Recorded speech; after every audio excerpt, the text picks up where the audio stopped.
요즘 보면은 오랜 동안 목회를 하시다가 목회 말년에 아주 못 보일 형태를 취하시는 은퇴 목사님들을 들어보게 됩니다.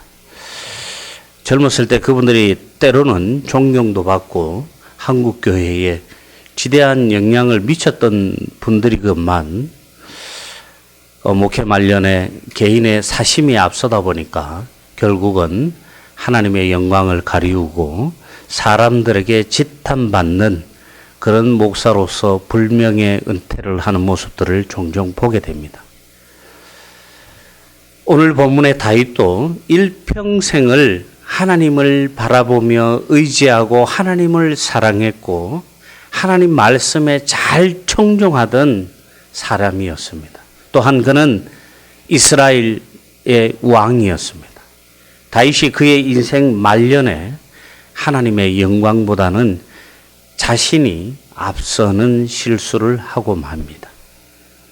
철저하게 하나님께 순종했던 하나님의 사람 다윗도 사탄의 충동질에 넘어지는 것을 보게 됩니다. 오늘도 사탄은 먹잇감을 찾는 맹수가 눈을 번뜩이며 날카로운 이빨을 드러내고 먹잇감을 찾듯이 하나님의 자녀들에게 죄악으로 충동질을 해댑니다. 사랑하는 성도 여러분, 사탄의 유혹을 잘 분별해서 사탄의 유혹에 넘어지지 않고 담대함으로 대적하여 믿음으로 승리하시기 바랍니다. 오늘 본문 말씀 1절 말씀을 보면 역대상 21장 1절에는 이 말씀이 이렇게 기록되어 있습니다. 사탄이 일어나 이스라엘을 대적하고 다윗을 충동하여 이스라엘을 계수하게 하니라. 이 말씀, 동일한 말씀 오늘 본문에서는 사무엘하 24장 1절에서는 여호와께서 다시 이스라엘을 향하여 진노하사 그들을 치시려고 다윗을 격동시키사 가서 이스라엘과 유다의 인구를 조사하라 하신지라. 이렇게 기록되어 있습니다. 이 두 본문을 비교해 보면 상당히 재미난 것을 알 수가 있어요. 역대상 말씀은 다윗이 주인공입니다. 다윗의 관점에서 보니까 다윗이 인구조사를 하고 하나님께 범죄했던 것이 사탄의 충동질에 의해서 시험이 들어서 그렇게 했다라고 기록하고 있어요. 그런데 사무엘하 선지자의 관점에서 보았을 때 이 다윗 왕의 오늘 행동은 다른 모습을 보여주고 있습니다. 어떤 모습이냐면은 여호와께서 다시 이스라엘을 향하여 진노하사 그들을 치시려고 다윗을 격동시키다, 마음을 흥분시키다, 충동질하다 이런 뜻이에요. 가서 이스라엘과 유다의 인구를 조사하라 하신지라 이렇게 말씀합니다. 다윗은 군사령관들을 재촉해서 인구 조사를 강행했습니다.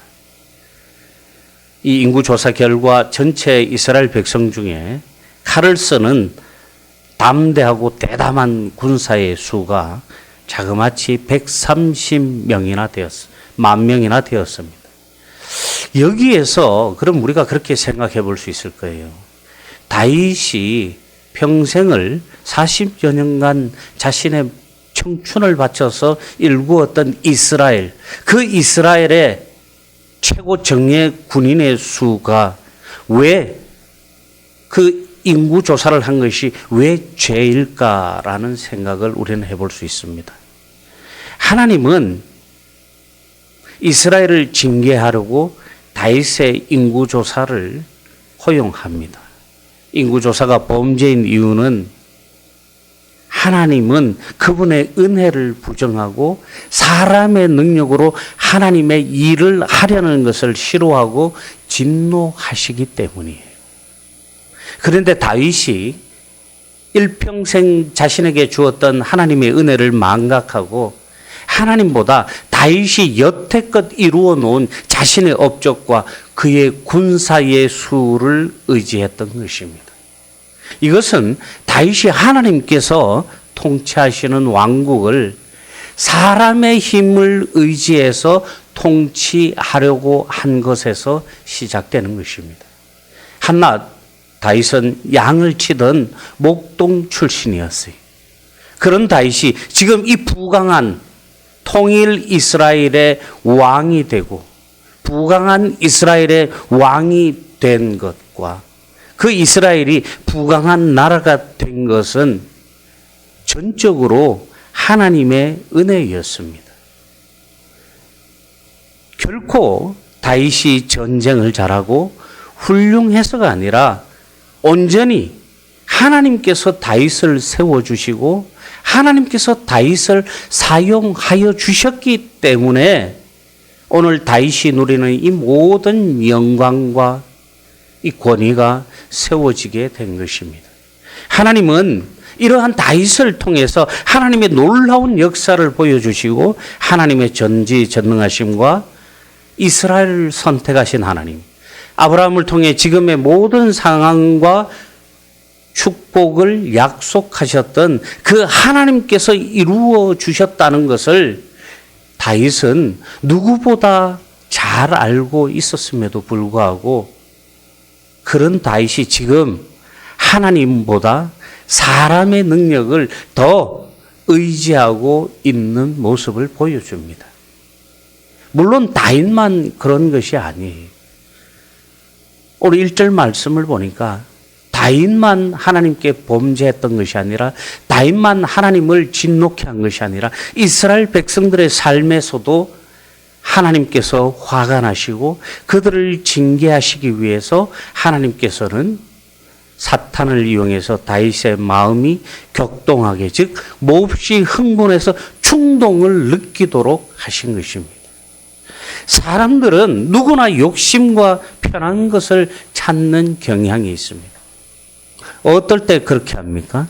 내가 조금 가지게 되었을 때, 내가 조금 높은 곳에 올라가게 되었을 때, 내가 뭔가 이루었다라고 생각할 때 사람들은 좀 더 편해지고 싶어 하고 더 많이 가지려는 욕심을 냅니다.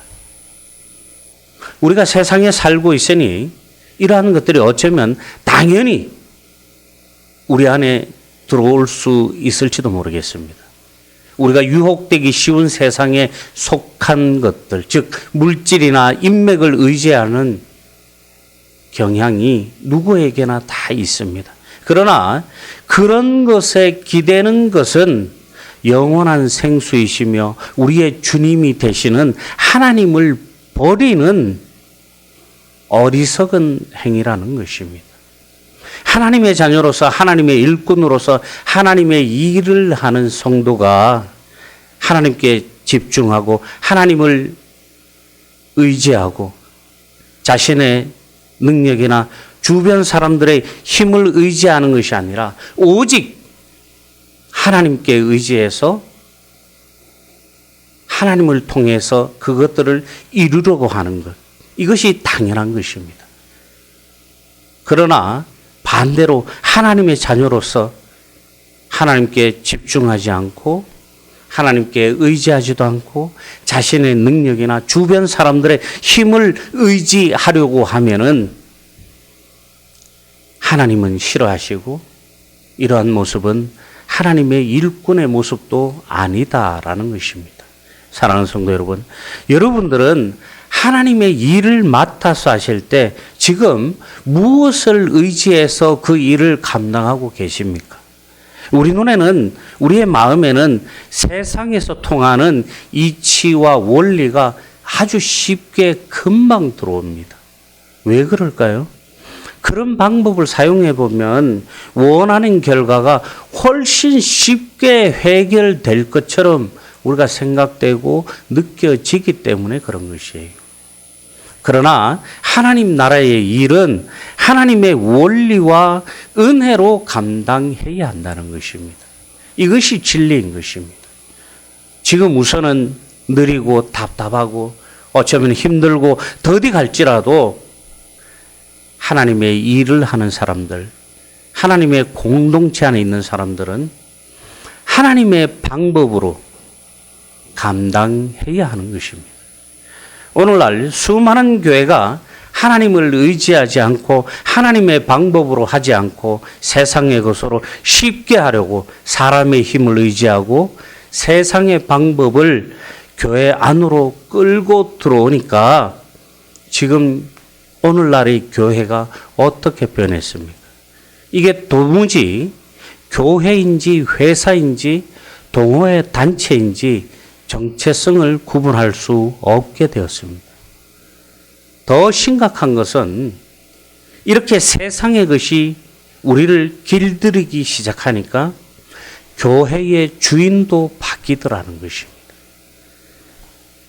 성도들을 위한 예배, 듣기 좋은 설교, 찬양, 시간, 봉사 등등 모든 것들이 하나님 중심이 아니라 사람 중심으로 변화되고 있다는 것입니다. 요즘 유튜브에 수많은 목회자부터 목회자 비스무리한 사람들, 이단 사이비까지 얼마나 많은 설교와 교회에 관한 이야기와 신앙에 관한 이야기하는 분들이 많습니다. 그런데 여러분, 그것을 자세히 한번 들어보세요. 그냥 듣지 마시고 성경을 펼쳐놓고 교회의 머리 되시는 하나님의 관점에서 들으시고 교회의 몸이 되시는 예수 그리스도의 관점에서 찬찬히 한번 들어보십시오. 어떨 것 같아요? 하나님께서 만족하실 것 같습니까? 예수님께서 그 사람들의 말을, 그 사람들의 설교와 그 사람들의 이야기에 동의하실 것 같습니까? 아니죠. 절대로 그러실 리가 없습니다. 하나님께 예배를 시간 정해놓고 그 안에서 자신들 하고 싶은 거 하는 이런 예배가 무슨 예배입니까? 기도도 안 하고 말씀도 안 읽고 삶으로 그려내지도 전하지도 않는 예배. 그런 성도들, 그런 하나님의 사람들, 그런 하나님의 공동체. 전혀 하나님께서 원하시는 예배도 성도들도 공동체도 아니다라는 것입니다. 왜 그러냐면 그들이 하나님만을 의지하지 않고 잠시라도 다른 데 쳐다보고 방심하면 우리의 심령이 부유해져서 교만해지기 때문에 그런 것입니다. 하나님은 분명히 우리에게 말씀하셨어요. 심령이 가난한 자에게 복이 있나니. 즉 겸손한 자, 자신의 삶을 주님 앞에 내려놓고 우리의 삶을 주님께 딱 맞추고 우리의 죄를 고백하고 자신의 연약함을 인정하고 오직 주님만 의지하며 살아가는 사람을 하나님께서 찾으시고 사랑하시고 복 주신다는 것입니다. 이런 것에 대해서 요즘 목사들이 이야기하면 성도들이 금방 얼굴색이 변하면서 싫어합니다. 그런데 정말 웃기는 상황이 뭐냐면 이단 사이비들은 교주들이 이렇게 강력하게 얘기를 하면 아멘 할렐루야 하면서 자신들의 모든 것을 교주에게 다 갖다 바치는데 정상적인 교회에서는 싫어한다는 거예요. 정말 웃기지 않습니까? 이게 바로 오늘날 교회의 현실이에요. 진짜는 가짜처럼 하고 가짜는 진짜처럼 자신 있게 행세하는 것. 이게 요즘 모습이에요. 여러분 이유가 무엇입니까? 하나님만 의지하지 않고 사람 의지하니까 이런 현상이 생기더라는 것입니다. 사랑하는 성도 여러분, 하나님은 우리가 그분이 아니라 세상의 것을 의지하는 것을 너무나 싫어하시고 기분 나빠하십니다. 우리는 이런 것들을 경계하고 하나님과 하나님의 방법을 의지하며 살아가시기 바랍니다. 다윗은 자신의 군대를 총책임지고 있는 사령관 요압의 만류에도 불구하고 각 지역 사령관들에게 명령을 내려서 인구조사를 시킵니다. 그리고 인구조사가 끝날 때까지 그 일을 멈추지 않습니다. 다윗은 자신이 명령한 인구조사가 끝나고 결과가 자신에게 보고된 후에야 스스로 자책하며 회개하고 하나님께 자신의 죄를 고백했습니다. 참 다윗은 성경을 통해서 보면은 실수도 잘하고 인정도 빠르고 회개도 너무나 빠른 사람이에요. 변명하지 않습니다. 다윗의 장점 중에 하나가 뭐냐면 자신이 실수했을 때, 자신이 범죄했을 때 변명하지 않는다는 거예요. 다윗은 자신이 하나님께 정말 큰 죄를 범했다고 자신의 죄를 인정합니다. 다윗이 이처럼 자기의 교만과 죄악을 깨달아서 자복하고 하나님께 용서를 구할 수 있었던 것은 이것 또한 하나님의 은혜로 하나님이 다윗의 죄를 깨닫게 해주셨기 때문이라는 거예요. 다윗이 심성이 좋고 다윗이 평상시에 영성 훈련이 잘 되어 있고 다윗이 언제나 하나님의 말씀을 잘 청종하고 순종했기 때문에 그럴 수도 있습니다.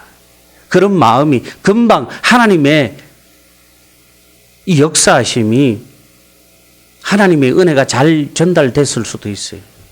그러나 무엇보다도 하나님의 놀라우신 은혜로 다윗의 죄를 깨닫게 해주셨다는 거예요. 이걸 구약에서는 헤세드라 그럽니다. 이 헤세드, 하나님의 전적인 은혜를 말하는데 세상의 모든 사람들은 이 하나님의 전적인 은혜로 하나님께 구원받고 우리가 이 세상에서 모든 것들을 누리며 살아간다는 것입니다. 여러분, 죄와 사탄은 우리에게 달콤하게 다가와서 우리를 유혹해서 한번 시작되면 쓰디쓴 독약으로 우리를 파멸시킵니다.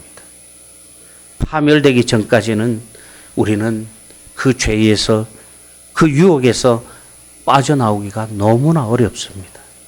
여러분, 요즘 TV에 보면은 마약하다가 구속되는 사람들 볼 수가 있어요. 얼마 전에는 마약과의 전쟁을 선포하면서 일방적인 처벌만 하는 것이 아니라 치료와 치유에도 재정을 투자하고 인력을 개발해야 된다고 목소리를 높였어요. 그런데 여러분, 마약에 한번 빠지면 나올 수 있습니까? 본인의 의지로 빠져나오기 어렵습니다. 이 죄도 마찬가지예요.